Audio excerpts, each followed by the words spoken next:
एक 15 साल का लड़का 3 डेड बॉडीज के साथ बैठा हुआ है और ये बॉडी किसी और की नहीं है, इसके भाई, इसकी भाभी और एक भ्रूण है जो उसकी भाभी के गर्भ से निकला है। इसकी जो माँ है वो आती है और उन तीनों को देखकर उसकी चीख निकल जाती है।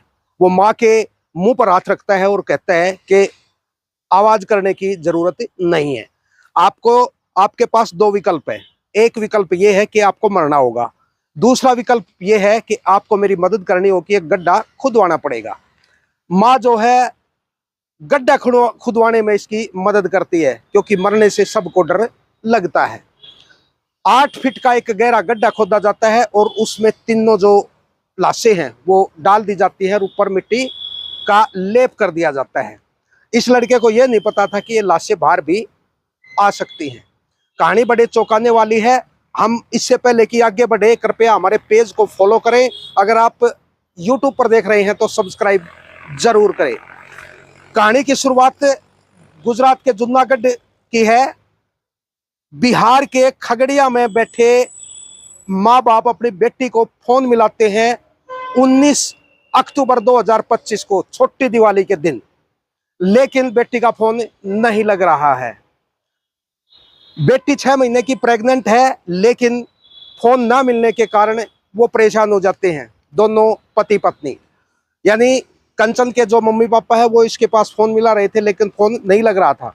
तो इन्होंने सोचा क्यों ना हम दामाद के पास फोन मिलाएं।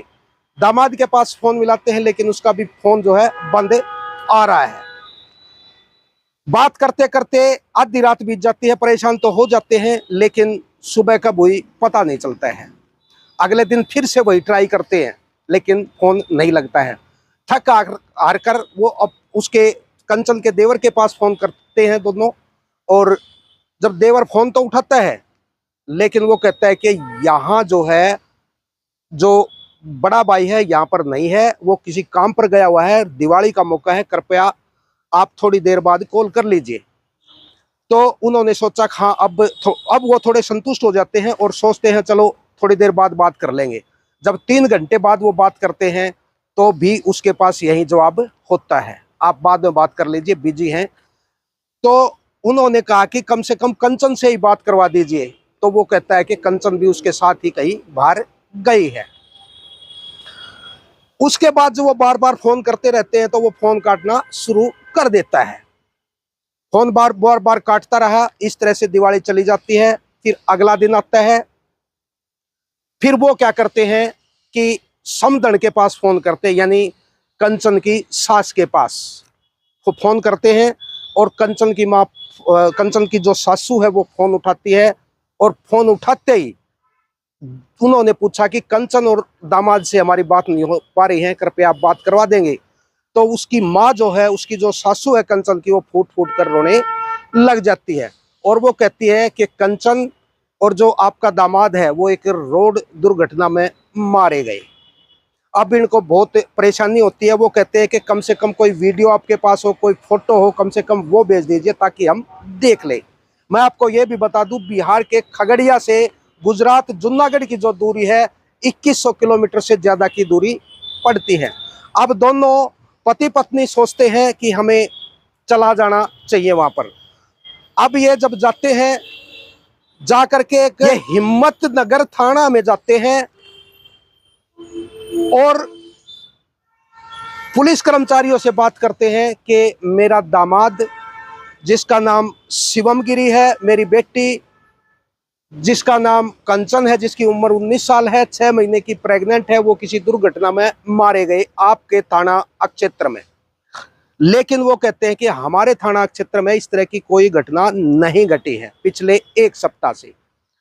अब ये क्या करते हैं, ये पुलिस वाले इसको बताते हैं कि आप दूसरे थाने में जाइए, जो लगता है ये बिस्वा-बदर थाना जिला है ये, और शोभा पतला थाना में आप जाइए, वहां पर आपको पूरी जानकारी मिल जाएगी। दोनों पति पत्नी वहां पर जाते हैं और अपनी बात रख देते हैं थाना अध्यक्ष के पास। तो थाना अध्यक्ष कहते हैं चिंता की कोई बात नहीं है, हम सारी तहकीकात कर लेंगे। जब वे पता लगाने की कोशिश करते हैं तो जो पति पत्नी है, जो कि उसका कंचन का सास और ससुर 40 साल पहले वे बिहार से ही आए थे। इसके पति की मौत हो चुकी है कोविड-19 में, और जो ये इसकी सास है ये किसी मंदिर में पुजारी का काम करती है। वेशभूषा इसकी बदली रहती है हमेशा, ये एक साध्वी की वेशभूषा में ये रहती है। पुलिस तय तक जाने की कोशिश करती है और इसकी कंचन की सास और जो देवर है उसको गिरफ्तार कर लेती है, यानी हिरासत में लेती है और पूछताछ करती है। जब पूछताछ के दौरान पूरा राज उगल देता है। वो कहता है कि बड़ा जो भाई है वो मेरे पैसे छीन लिया करता, जब भी मैं कोई कमाई करता वो मेरे पैसे छीन लेता, और वो कहता है कि आप नशेड़ी हैं, पैसे को बर्बाद करते हैं, इसलिए वो पैसा मुझसे छीनता रहा। ये बात मुझे कुछ अच्छी नहीं लगी थी। और जब माँ घर पर नहीं थी, दोनों पति पत्नी सोए हुए थे, रात का टाइम था, तो रोड की व्यवस्था करता है और रोड से उस पर ताबड़तोड़ हमले कर देता है। अब जब आवाज आती है तो उसकी पत्नी कंचन जाग जाती है, उसकी भाभी जो है वो जाग जाती है और कहती है कि मुझे मत मारना, मैं आपके हाथ जोड़ती हूँ, पैरों में पड़ती हूँ।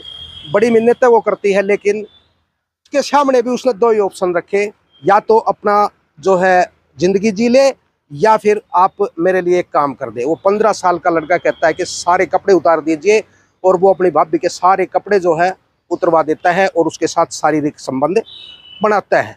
जब वो पूरी तरह से संतुष्ट हो जाता है तो जब अलग अलग होते हैं तो भाभी को लगने लगा कि अब ये कुछ नहीं कर सकता। बहुत जो डर था वो उसके दिमाग से निकल चुका था। चलो ये तो इस दुनिया में रहे नहीं, लेकिन मैं सुरक्षित हूँ। लेकिन उससे इसका पेट नहीं भरा। उसके बाद क्या हुआ, उसने अपनी भाभी के पेट पर लात मारी जो कि नग्न अवस्था में थी, और उसका जो 6 महीने का भ्रूण है वो पेट से गर्भ से बाहर आकर गिर पड़ा, और उसके बाद उसको भी थोड़ी देर में मार डाला। यानी 3 लाशें वहां पर पड़ी हुई थी। उसके बाद जब मां प्रवेश करती है तो उसके माध्यम से जो है गड्ढा खुदवा कर वे उसमें दफनाई जाती हैं। फिर शवों को निकाला जाता है। निकालने के बाद जो है उसके ऊपर कई धाराएं उन पर लगाई जाती हैं। रिश्तों की जो पवित्रता है वो कहीं ना कहीं खत्म होती जा रही है। अपने रिश्तों को बनाए रखने के लिए हमें एक तो नशे से दूर रहना पड़ेगा। दूसरी बात यह है कि पति पत्नी के जो रिश्ते थे वो तो बिल्कुल ठीक चल रहे थे, लेकिन जो थर्ड पार्टी है यानी कि उसका जो देवर है वो उनके रिश्तों से संतुष्ट था या नहीं था। लेकिन बात है सारी पैसे की और नशे की, जो कि नशे पर आकर टिकती है। नशे से दूर रहें हमेशा और अपनों को साथ लेकर चलें। इस तरह की वारदात जो है हमारे समाज में जब घटती है तो पूरा देश हिल जाता है। और दोस्तों ऐसी जो वीडियोज हम बनाते हैं आपको जागरूक करने के लिए बनाते हैं, परेशान करने के लिए नहीं बनाते हैं। कृपया वीडियो को जरूर से जरूर शेयर करें इन्हीं शब्दों के साथ। नमस्कार।